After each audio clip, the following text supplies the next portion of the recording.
আমরা বাঙালিরা কিন্তু খুবই ভর্তা প্রিয়। কিন্তু ভর্তার মধ্যে যদি একটু ডিফারেন্ট টাইপের ভর্তা হয় তাহলে কিন্তু সবাই ট্রাই করতে চায়। আসসালামু আলাইকুম সবাইকে, ওয়েলকাম টু ফাইজ আলম ব্লগ।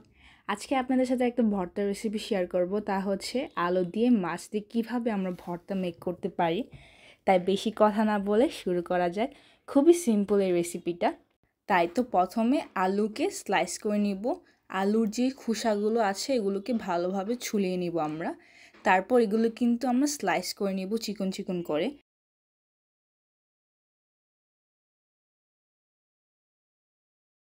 আপনারা চাইলে কিন্তু যে কোনো রকমের আলু নিতে পারেন, বড় আলু বা ছোট আলু। আমরা এখানে মিডিয়াম সাইজের একটা আলু নিয়ে নিই।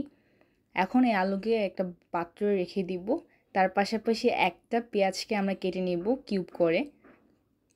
সব কিছু উপকরণ কিন্তু আমরা ভেজে এই ভর্তাটা মেক করব।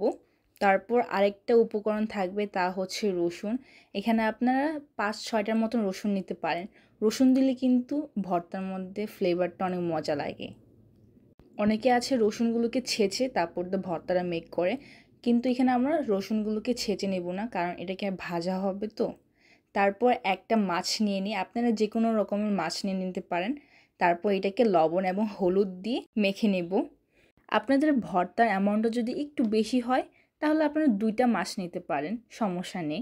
এখন গরম তেলের মধ্যে স্লাইস করে রাখা আলুগুলোকে দিয়ে দিব এবং এগুলো বাদামি হওয়া পর্যন্ত ভেজে নেব। এগুলোকে হালকা বাদামি হলেই আমরা এই আলুগুলোকে নামিয়ে ফেলবো।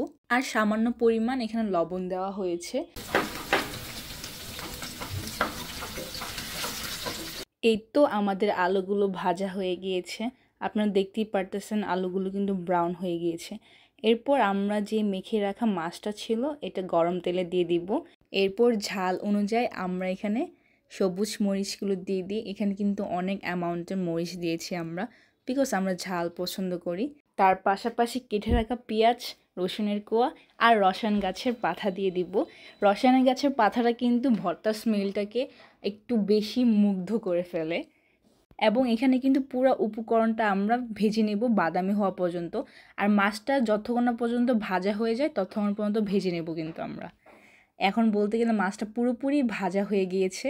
এখন সময় সবগুলোকে একটা পাত্রে রাখা। রেসিপিটা কিন্তু খুবই ইজি।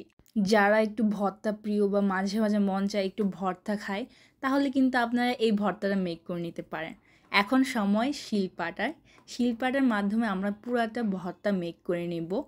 আপু প্রথমে আলুগুলোকে একটু বেটে নেবে, তারপর অল্প অল্প করে পেঁয়াজ মরিচ যেই উপকরণটা ছিল এটা দিয়ে পুরাটাকে বেটে নেবে।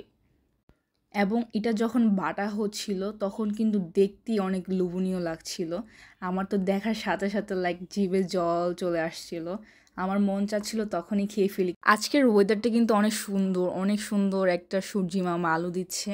আপনাদের কোন কোন জেলায় স্টিল বৃষ্টি হচ্ছে অবশ্যই কিন্তু কমেন্ট বক্সে শেয়ার করবেন।